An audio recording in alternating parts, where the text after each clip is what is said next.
Are you ready to be connected? You're listening to the Insured Connection podcast by Pica Group, a pro assurance company, where we provide expert advice for your practice when you need it most. We connect you with industry leaders to discuss timely topics so you can listen, learn, and get back to caring for your patients. Now, let's connect. So hello, everyone. I'm your host, Dr. Adrienne Ross, and welcome back to the Insured Connection. Hopefully you've been following along with us, and a lot of the guests that we've had, like I had mentioned before, some of the behind the scenes within PICA, as well as some of our insureds. And then we've also had the opportunity to speak to some educators as well as to our students. And so this evening, I have the pleasure of introducing Hoanganh, one of our medical students, and I'm just going to go ahead and welcome you. So, Anan, thank you so much for joining us here on the show. Yeah, thank you so much for having me. It is a really great honor to be part of this podcast. Yeah, definitely. So, can you tell us a little bit about you so that the audience knows kind of what year are you, what school you're going into, or excuse me, what school you go to, and just a little bit of background on you. Of course. So, hi, everybody. My name is Anand. I'm a fourth year podiatry student from Samuel Merritt University. My hometown is actually Florida, Orlando. So, I'm a little hop skip away from home. So, Anan, tell me a little bit about. I'm very interested in how you came into podiatry, how you discovered it. It seems like all of us have had our unique routes of getting into the profession. And so I'm curious to hear what yours is, considering we have so many different types of students, traditional and non-traditional, that kind of come this route. So what was your path? Yeah, so for me, I think my story does begin a little similar to other people where I actually didn't really know what podiatry was. Mhm. So originally, I started my undergrad career of kind of doing like a pre-medical MD-DO route. And then during the end of my senior year, I had a talk with my advisor and we were kind of trying to discuss where I want to go. I was about to take my MCAT and I kind of wanted to see the different routes that I could take. And I believe at the time, my advisor kind of told me about podiatry. And at the time, I really didn't understand like what it was, what it entailed. So when I was during my summer, I decided to shadow podiatrists and kind of see the different specialties. And I feel like it's just one of those things where I feel like podiatry kind of found me. I wasn't really looking for it. So I originally had this kind of different mindset of like, I really want to do like pediatrics. But when I went to podiatry, I liked how there's just so many different facets that you can go into the sports medicine, biomechanics, dermatology, pediatrics, like the kind of world is like your oyster of what you want to do with it. And that was something that I really liked about podiatry. And so I think that's kind of what started like my journey of kind of seeing like just a whole world that I was kind of opened up to. So when I shout out the podiatrist, I really appreciated how you can really make a difference in one visit. I think sometimes with their specialties, you kind of have like a very variety of like kind of different patient pool population that you get to see. And I think for Mhm. podiatry, it was really amazing to me that when people come in, you can make a difference in that one visit, whether it's like a nail trimming, callus debridement. And I really love seeing like the patient satisfaction that you can have just in that one visit versus some other specialties. It like takes a while to see kind of progression. And so Mm. that was kind of the reasons how I like fell into it. And I think I will say, even now, I feel like podiatry was something that I even grown to like kind of love and appreciate. Because I feel like maybe in the beginning, it was kind of like just a small scope of what I saw. But now being my fourth year, you get to see like the kind of like private clinic aspect of it. You get to see like the hospital, the trauma, that there's just so much different facets to what like podiatry can entail. So you brought up, I mean, it made me think of this as you were saying it because I've worked with a lot of different students. That transition going from college, from undergraduate into your first year in podiatry school, second year, third year, and then now into your fourth year, how drastic of a change was that for you? What was it like? I think so different because I feel like during the first year, all like first year and second year, especially like the way our school runs, first year is kind of like didactics. And then second year, you start getting those clinical skills. And so a little bit about my background is even before I entered podiatry school, I was actually a medical assistant for a podiatrist. And so I kind of got to see like a little bit firsthand on what kind of what podiatry, some of like the podiatrist does. The podiatrist I worked with, he was kind of a good balance of a little mix of like private practice and then also doing like a lot of forefoot procedures. And Mhm. so the way our school kind of translated is during our first and second year, I felt like you kind of start getting like your feet a little bit wet. You kind of get to do like nail trimmings, you do like your callus debridement. And then during third year, you start doing a little bit more like your surgical skills. You kind of get to do like sutures. And then fourth year is when you really get to show like all your hand skills, all the knowledge that the school has provided for you. And I think fourth year is the time when you get to see the most procedures and get to be the most Mhm. involved, and kind of this reality that, oh, you're going to be a surgeon, like you're that close to being a physician and like a podiatrist. And I think that's just like one of the exciting ways of how like podiatry school kind of structures its curriculum. Mhm. Like what you're hearing? Go ahead and subscribe so you never miss an episode again. Now, let's continue to connect on today's topic. So I imagine in school, you were involved in, I imagine different organizations or different clubs and things to that effect. Is that true? Yes, very much so. I think some of the ones that I personally am very proud of being a part of Uh-huh. was the ones I was especially involved with. I was the vice president for the Sports Medicine Club, and then I was also the Mhm. president for the American Public Health Association for our Samuel Merritt chapter. And those were two clubs that were really, really meaningful to me just because those were a lot of the special interests that I had, being like I had a sports medicine's background, and then also just being able to be like the public health communicate public health community, giving back to like underserved community, especially Mhm. coming from like an immigrant background. For me, like my goal after after I like graduate is I want to go back to my hometown and give back to the Asian community that I grew up with, just because for me being a minority, I Mhm. know how much it means to kind of have like a provider that has like a similar background to you. And so for me, when I want to go back to my hometown, I want to give back to the community that kind of raised me. And so that's kind of one of the things that I'm really excited to kind of have my project when I go back home. Yeah, it's funny. I mean, I've looked at a lot of student applications, obviously being a part of a residency program, and it is funny, the ones that do tend to be more involved, there seems to be a pattern as they go through the profession, even after they're done with, residency and fellowship. They're very much the ones that also like to give back, not always the case, but generally speaking, it seems to be the pattern. I also understand that you have just accepted a position on the medical advisory board for the Midwest region as well. So you're going to be basically the student representative. Is that Mhm. true? That's true. That is very true. And I'm very excited to be part of that as well. Wonderful. So I don't imagine there are many professions, medical professions, where as a student you can get involved, on an advisory committee, for a major medical malpractice company. So, yes, I agree. I think it is a very, very unique opportunity. And I think it also just leads to, for me, just kind of even working with a lot of these great podiatrist advisors that I'm working with.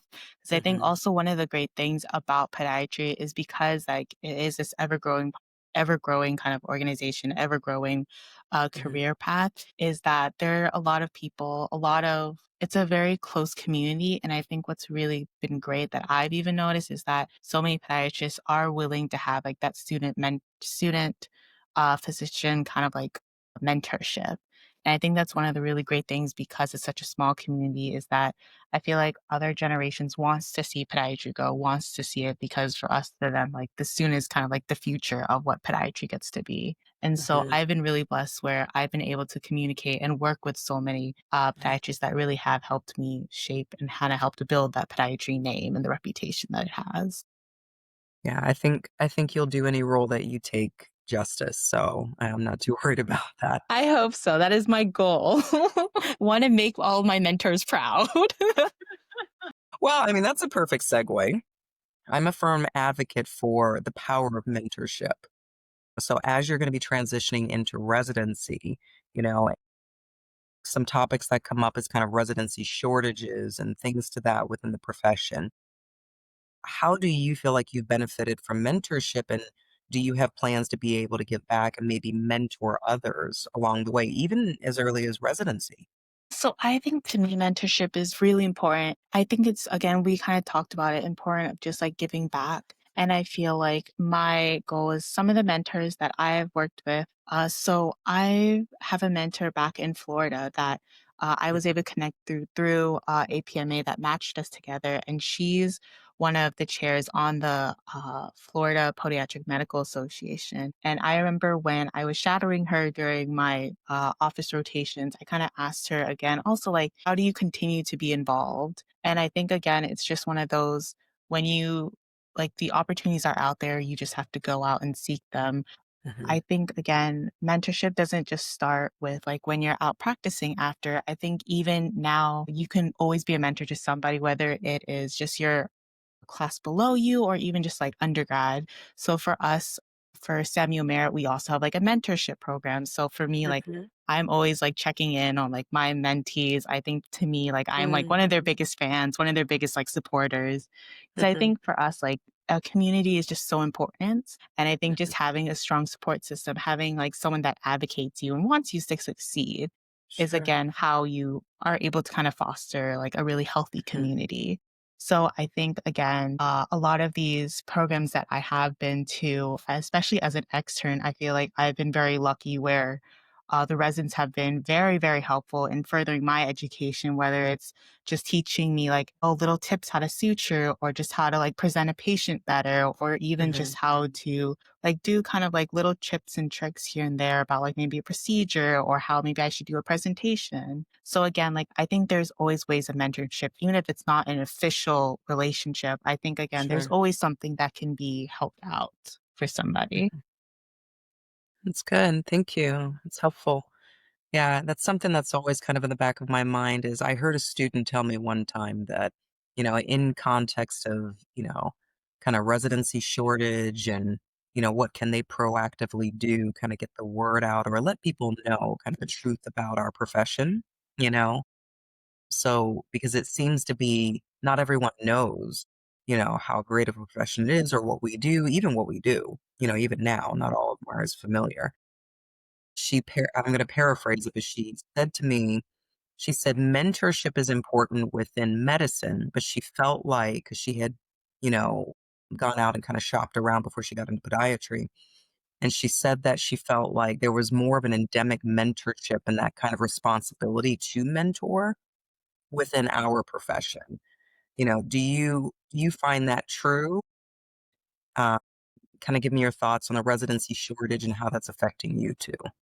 I think it does play a role because I think when you have strong mentorship, when you have someone that's Mhm, willing, or not more willing, but more that's advocating for the program, you know there's a reason for it. There's something mhm, greater behind it. I think people that are passionate for their field is kind of it's what breeds passion as well, and kind of even just like opens the door for a point of view or perspective that you may not have heard of or may not have really truly understand. And I think mhm, again, that's kind of the importance of mentorship is because you are learning from people that have kind of have these different perspective, have these different avenues that you never really understood. And I feel like with regarding the shortage of residency, I feel like a lot of it is again kind of people didn't really know what podiatry was. It's kind of this hidden secret that I know we've kind of talked about before. And I think it's sure, one of those once people understand and once people know about it, then it's kind of they see like what it is and what it values that it brings for like the mm, field. And I think even now I feel like it's still kind of being like better understood because even for me, like I mhm, now can see like even my undergrad program has now been asking for me to come back and to like talk about like the different what podiatry is at like health panels or at, like a mhm. pre-undergraduate level. And so I think that's kind of one of the things that will hopefully kind of help because I know there's kind of a low, what's the word? There's like a low application pool for it. Want to receive a monthly newsletter with topics from the Insured Connection? Head over to picagroup.com/insured connection and join our email list to have it delivered right to your inbox. Mhm. Yeah. Yeah, it is interesting. I had, a colleague of mine, a non-podiatry, podiatrist colleague, was talking to me, and he said, "You know what's funny?" He said, "I came from an institution where podiatry, vascular, infectious disease, ortho worked very cohesively." And he said that he felt like there was a certain level of care that was brought to patients, almost kind of that that overseeing eye on patients, like we have that extra care. And so that was his impression always, and then he ended up coming over to my hospital system. And it's so complimentary, but I think it's what we say and how we portray it, but then also our colleagues, being able to speak on their experiences with us, these powerful experiences. So I'm going to ask you one more question because you've just been so great, and I just can't stop talking to you. You're a total natural, by the way. But I wanted to ask you if you could be doing anything, you know, not just within podiatry, but think big. I always challenge, students to think big. What do you think you would be doing, or how do you think you would be kind of making your mark on the world? Whether through medicine or whatnot. What are things that you're passionate about? Because obviously passions kind of impact what we do in the practice of medicine, and sometimes it's not even medicine. I guess like relating to like podiatry or like kind of like outside of podiatry. Even outside of podiatry, I'd like to know a little bit about you outside of it too. Ooh. Outside of it, I think for me, my personal belief in kind of like when people ask like what is the meaning of life, I Mhm, think for me it's to leave the world in a better place than it was. And again, like I know we're kind of said like not to talk about podiatry, but like for me, one of like my biggest like mission statement, like if you will, like not podiatry related, but just kind of like for me, again, like I am really big on just giving back to like the Asian community just because again that's what I grew up with. That's what kind of like helped me be the person I am. That's what kind of fostered like my childhood, like my memories of just like growing up mhm, in like the Vietnamese community. So for me, I always wanted to give back to them somehow, some way, whether it's just like especially like my elderly community, because those are the people that like raised me. So in Orlando, there's like quite a big Vietnamese population, but it still is condensed. And mhm, for me, like I was really excited when I went into podiatry because like a lot of it is kind of like the diabetic population. And I remember when I went back home and when I kind of like started doing podiatry school, I kind of see like the facets of like how I really can get back to my community. Like we do our diabetic foot exam, but we also like educate as well on like the diabetic mhm, population, elderly, but also like the teenagers and like the kids. And that was one of the things that I was really excited about being able to help my community in that aspects. mhm, And I remember even just like talking with my dad about like going to Vietnam and just opening like a clinic mhm. in like that area and offering kind of like free services because I feel like especially in Vietnam, no one really knows what a podiatrist is. No one really Sure. understands